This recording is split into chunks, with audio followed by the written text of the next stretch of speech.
markets have power because they have the fundamental base for all markets. The cost of credit, the interest rates ultimately determine the value of all asset classes. With that as the theme, welcome to our Zoom web series hosted by One Tree Hill and PMS Card on the Juggernauts, conversations with uncommon and curious fund managers. The debt markets have been in the news for the past year or so. And you know what began with ILNFS and DHFL defaults have cascaded into something which nobody imagined. We have some with us today, someone who has been in the thick of these events and has come out relatively unscathed. Hi, Lakshmi. Welcome to the Juggernauts. Hi, Jay. Thank you so much for having me over. Superb. If you're ready, what we like to dive into is what we call a machine gun 15. It's a quick fire round of questions that hopefully, you will have as much fun as we do. So if you're ready, I'm happy to dive in. Yeah, of course. We are facing machine guns all the time in the market. So yet another time, why not? Excellent. So this should hopefully be a cakewalk for you then. Superb. Okay. When do you think we'll start seeing rating upgrades? इस रात की सुबह नहीं. Excellent. It's been 2 months since the stimulus given by the government. Has it been enough for the markets? So, the market tendency is always to say, give me more, or ye dil mange more. So, I would say that what is done so far is sufficient, but given the situation on COVID front, ye dil mange more. Okay, superb. So then the next obvious question is, what is the next silver bullet that the government can do? Well, given the fact that silver has been rallying, even if silver bullets were to happen, it's more than welcome right now. So golden bullets, silver bullets, all of them are more than welcome at the current juncture, given that base metals are actually rallying. Sure. And, you guys are obviously, I mentioned, ILNFS and DHFL. Is the NBFC problem as difficult as it looks? So it's in parcels. The point is that there is a tendency to paint the entire NBFC canvas with the same brush. I don't think that is the right way to look at it. So there are the haves and the have-nots. There are the jugheads and the juggernauts. So you need to obviously demarcate between the two. Okay, and is that easier said than done? It's not that difficult, but the fact is that you need to be more forensic in your approach, and that's what the ILFS fiasco has actually taught all of us. Super. So, sort of in continuation in that, would you rather invest right now, if I had to ask you to choose, in credit or in maturity? So, Jay, there is this dialogue in Dabang where Sonakshi Sinha says that थप्पड़ से डर नहीं लगता प्यार से, and investors today are saying that duration से डर नहीं लगता है credit से. So how much ever I want to buy credit, I need to be mindful of the investors' preferences. So, and this is an uncertain environment, so you need to dial credit very, very cautiously. Okay. And sort of, one of the questions that at least comes up with my clients, and it's easy to answer on the equity side, where you say whether you are an active or a passive fund. On the debt side, a lot of people coming saying that, look, this is the yield to maturity, this is the coupon, this is what you will get, or this is the expectation. But internally, are you guys running it like a sort of a active fund, or more often than not is more of a passive fund? The bulk of our strategies are actively managed. There is enough and more alpha generating opportunities in the fixed income space. If you cherry pick the right segment, which is between corporate bonds and government bonds, again, within government bonds, central bonds, state bonds. So there are multiple levers within the fixed income bouquet, which if you dial it right, if you're getting the right accelerator at the right time, there is enough and more alpha to be generated. So I think for me, it's active over passive. So definitely a lot more active. But is there space for something like a passive fund? And we've seen a recent launch of a very passive ETF. Is there space for that as well? See, एक म्यान में दो तलवार यहाँ पे तो रह सकती है. So you can have passive coexist with active depending on what your risk appetite is, depending on what kind of investment tenure that you have in mind. So there is a case for both in this case to clearly coexist. Okay, super. How long do you think India will remain an emerging market? I hope it gets out of that before I retire. Okay. You've been there with Kotak for a long time, I believe, like almost 2 decades, right? Yeah, I know. Don't make me feel like ancient. There are a couple of questions on that which are going to come up later, but we'll get to them. And obviously, one of the things that you mentioned, Lakshmi, that, the forensic of each paper has to be done more diligently. And what is that biggest red flags that you see in the books of these papers, apart from corporate governance, that says that, look, we need to definitely investigate or avoid this paper for sure?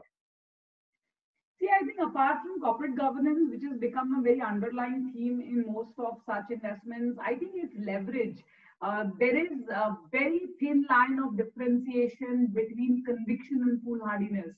And when does the business or the promoter toe that line and go beyond to such a level that there is a point of no return? I think that's something which needs to be checked for in very, very minute detail. And yeah, of course, are you throwing good money over bad money, and what kind of longevity you are giving to every business within that particular vertical? I think these are some of the other things that we are tracking. But I think at the heart of all that lies how governant you are in running your business. Because if the culture or character of the firm is right, I think other things typically tend to follow.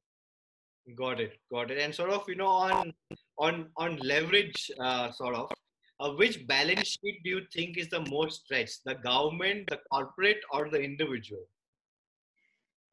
See, by and large, India is not very high on individual leverage. You see our own individual selves. My father never had a leverage. We barely think of taking leverage. So I would say right now, even corporate India is deleveraging. But still, if I were to just choose one between the three, I think it still would be corporate India. Okay. Fair. And we've talked, obviously, with you, I'd love to talk more about credit. There are sort of articles floating around which say that, look, credit is contracting, right? For the first time in 2 decades, across the board, NBFCs might actually see sort of, credit contraction. When do you actually see credit expansion returning to sort of pre-COVID days?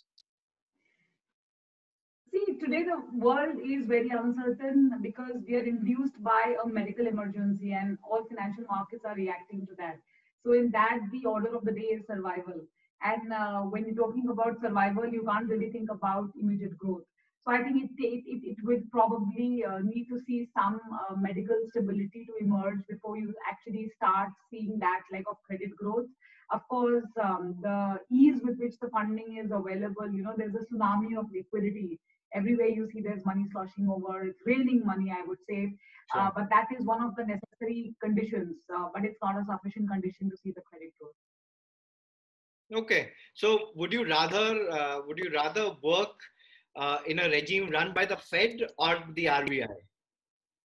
I would still say, given a typical conservative South Indian, I would still be happy to work under the RBI regime. Okay. And I'm a vegetarian too, so aggression factor is also a little bit lower. Not that I have anything against the non-vegetarians, but I would say that the Fed is too aggressive for my persona. So I'll stick with the RBI for now. Okay, superb. And sort of, on that, what is that one aspect that nobody knows about you, Lakshmi? Not even, let's say, Nilesh Bhai. I don't know. I think I am an open book. I don't keep my cards to myself. So much so that even if I play Teen Patti, probably I will try to lip sync and say what cards I have. But yeah, I mean, I'm a bathroom singer, by the way, so I don't think too many people would know that. Okay. Though I did do some formal courses when I was in college in music. but that's to take care of my Bollywood aspiration and apart. And then now, okay, now that almost everyone knows I'm a die-hard foodie, but in these past 120 days of lockdown, I have become a compulsive cook also because I need to feed myself. So that's something Fantastic. probably which too many people Fantastic. don't I know. think everyone has become a sort of a compulsive cook just to say that, I can't have dal rice every day, right? मजबूरी है क्या करें? I have to satiate my taste buds also, isn't it? Absolutely. Absolutely. Great. That's great to know about it, Lakshmi. Coming back to our sort of mutual funds, where do you see the next innovation coming in the debt space? So I think within fixed income, there is very limited innovation that you can really bring about. But as I say, from an industry standpoint, there is for the mutual fund, there is a lot of innovation to be done on the passive front. Whether it is smart beta ETFs, whether it is sectoral ETFs, because the world is going in that direction. There is a very limited period that India can choose to be oblivious or not really ignore the tsunami. So for now, we have largely frontline ETFs based on very popular indices. It's time, and it will be a matter of time that we will see the mutual fund industry diversify into other sort of ETFs as well. Sure, sure. And what? Or you clearly have so much experience under your belt. What is that one thing that most people get wrong, or what is that misconception about debt funds that you've seen across your experience? So one thing I keep telling all investors and all our channel partners is that risk is the most forgotten four-letter word in good times. So people just forget it. People risk hai, okay, fine, we'll see. It's good times, so we are in party mode. So it's returns that really hog the attention. And this has been a typical stereotype that I have seen across my career, across time periods. When the going is good, risk is forgotten. But suddenly a tsunami happens, suddenly a COVID strikes, and then everyone is saying that didn't you see this happening.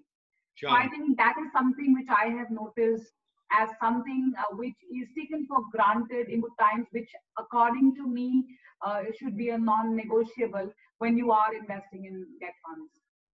Fair, and that obviously comes across in the work that you guys have done, where I think there'll be very few accidents over time, and obviously concentration on more consistency of returns than anything else.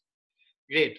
No, Uh, absolutely. I agree with you. See, I believe in the CCD syndrome, and CCD is concentration plus conceit is equal to doomsday. So that is something which one, as a portfolio manager, you should seek to avoid the CCD syndrome. Fair, fair. So on talking about CCD, would you consider yourself an optimist, pessimist, or realist? It depends on what opportunity is posed. By birth I'm be positive, so I am a very heightened optimist. I try to see even a drop of water in a glass which is otherwise pretty dry, Okay. and I always believe that things are probably destined to happen. So see the brighter side of everything, because there is a bright side even to a dark day. Super, super. Great. So, Lakshmi, I'm happy to say that you've come up with flying colors, and your coffee with Karan Hamper, since you're a Bollywood fan, should reach you sometime during Unlock 10.0. I think we are still at 3.0 right now. Looking at the Basically, that's a nice way of telling me that you're not going to give me anything. It's no, it will a happen, and virtual. it will happen, and I assure you it will happen. But I don't know when we'll reach 10.0.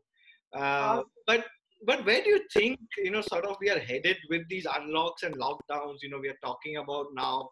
These lockdowns sort of moving from urban areas to rural areas. Where do we think we are going? The initial part of the COVID was to focus on lives. The second part of it is obviously on livelihood.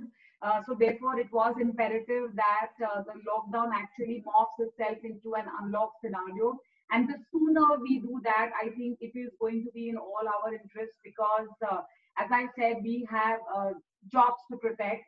And I think we are clearly headed in the right direction. The very initial high frequency indicators are giving you some soft cues with respect to that. And that's what I only wish and pray that this momentum sustains. We all desperately need it. Sure, sure. And one of the things that our audience always asks us, and that where has this person come from, right? So what was your first interaction with the debt market or the stock market? Was it by chance? Was it randomly picked up something and saying that, look, let me buy some paper, or how did that come about? So I first got initiated in the world of finance and debt markets in a company called Credence Analytics Private Limited. I worked there for 2 years before I joined Kotak, and that's where the seeds of curiosity of what this market is, how it is, that's how it was sown. And then in November '99, I joined Kotak Asset Management, again on the research side. And yeah, since then it's been what, 21 long years, and that's what so far. I still believe that I am a student of the market because every day is a dynamic day, and as they say, one day at a time. And I'm actually living that one day at a time, literally, with respect to your profession as also for your life. Superb. And sort of you have to sort of compress that 2 decades of experience and ask you a very point blank question that what has led to your success, what has been that edge, that USP that has made you look at your investments from a different lens. So as I mentioned earlier, I think the universe is available for everyone to see, but trying to get a little bit head start. I think that head start is something which differentiates the good versus the great. I would say, still, despite 2 decades, I would say I'm still in that journey because greatness is an ongoing process. It is probably 2 decades also could be very less to achieve that stature. So I think consistently looking for flaws in your own processes, looking for flaws in your own thought process. And I am extremely self-critical, trying to keep analyzing where your flaws are and try to better it and eat the humble pie. I always believe that we are what we are because of what the markets have offered to us. So always eat the humble pie. Once you start getting overpowered and say that I know it all, that is the time you need to start getting back to your feet to the ground. So I think some of these have clearly helped me and kept me in good stead, and completely leveled them to the ground. Okay. Sort of a question that gets asked from us, specifically on this fund, on any debt fund, is that, see, it's relatively simple when you're getting into a paper or a bond or an NCD, etc. I would like to believe it's relatively easier than getting out. But how do you decide to get out before a credit event? It's a very tricky thing, and it's quite difficult when you actually bring in your emotions. So there are certain precursors that give you enough and more cues that it's like your body contracting fever, right? I mean, when you're going to get fever, you get some small feelers, you get some chills, you get some body ache. So likewise, when you are tracking the concerned company, you start getting some subtle cues, some cryptic cues, some very blatant cues. It could be a combination of all of these three things, and which is why I mentioned earlier that forensic is very, very important. Superficially, every balance sheet looks absolutely like Aishwarya Rai. It's the most beautiful woman in the world.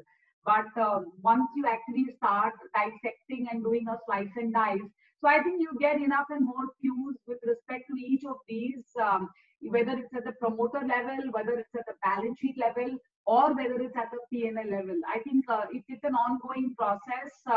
Of course, as I said, opportunity knocks.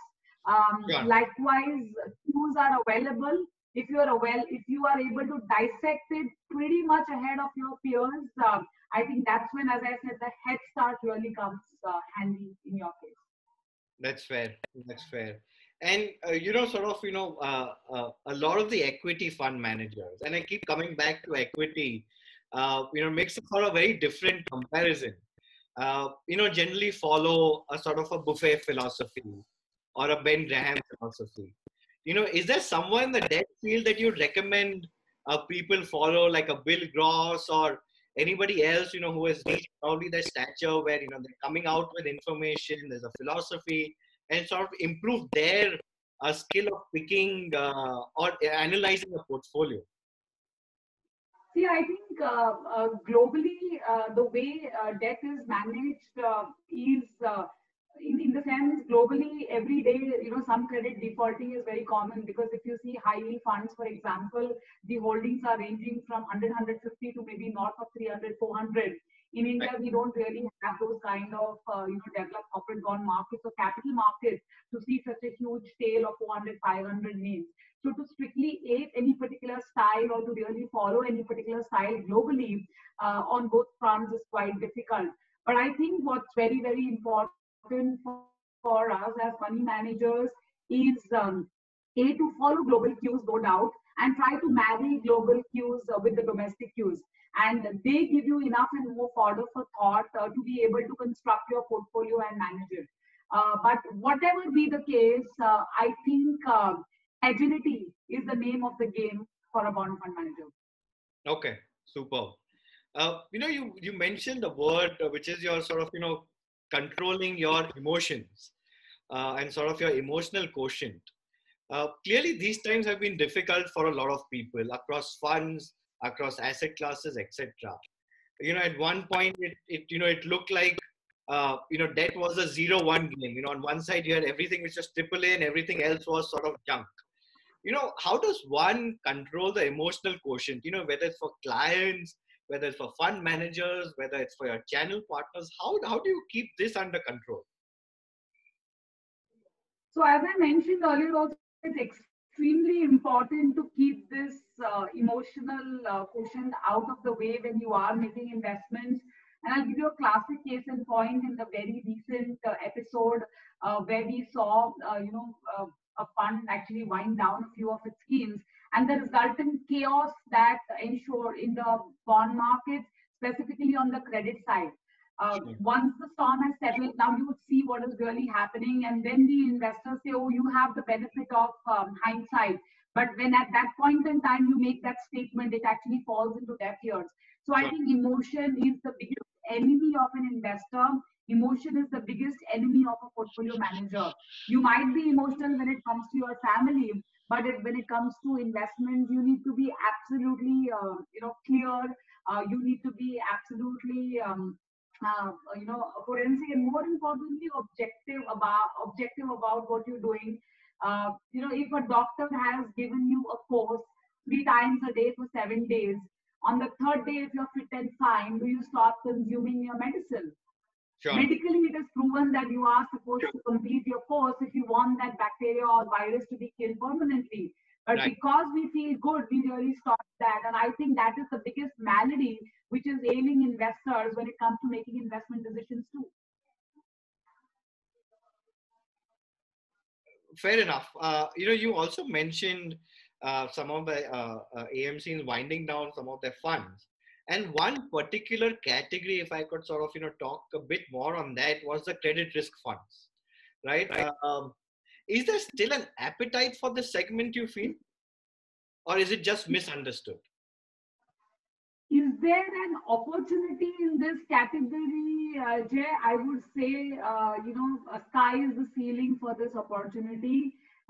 It is akin to, you like taking equity analogies. So let me give you the equity analogy. It is akin to large caps and mid and small caps. Sure. Today, everybody are loading to large caps or the basket called Nifty, and within Nifty, 4-5 stocks. Polarization is the trend globally as also in India, and therefore the neglected lots are the mid and small cap. But for Yeah. last month, maybe where there was a good rally. Likewise, even in the fixed income space, something similar is happening. दूध का जला छाछ भी फूंक के पीता है. You must have heard this saying that because you burnt your tongue having milk, you are trying to, blow a cold glass of buttermilk before you consume it. It's not required. And when I say that, there is this beeline towards buying only the bluest of the bluest chip corporate bonds, Nobody wants to touch anything which is not AAA rated. And I think therein lies, a bundle of opportunities. People will again say hindsight in 2023, but I'm saying this right now, and the recording will be there for people to see on records Sure. that the category has demonstrated in the past and looks like, given the sheer differential in spreads which are available between AAA and a well-managed non-AAA corporate, there is an opportunity for money making over the next 3 years. Okay. Okay. And we've seen some sort of that play out on the maturity and with interest rates coming down as well, rather than more on the credit side. And the next question is one of my favorite questions, and it'll be very interesting to hear what you have to say. Uh, when I started off very, very early on in my career, I realized that I'm just paying tuition fees to realize and experience a lot of things in investing, right? Whether it's buying into a Chakri stock or a leveraged play in FNO. I lost a significant part of my wealth at that point in time. What has been your one of your biggest learnings and one of your biggest tuition fees that you've paid? And I would love to hear sometime on the debt side if possible.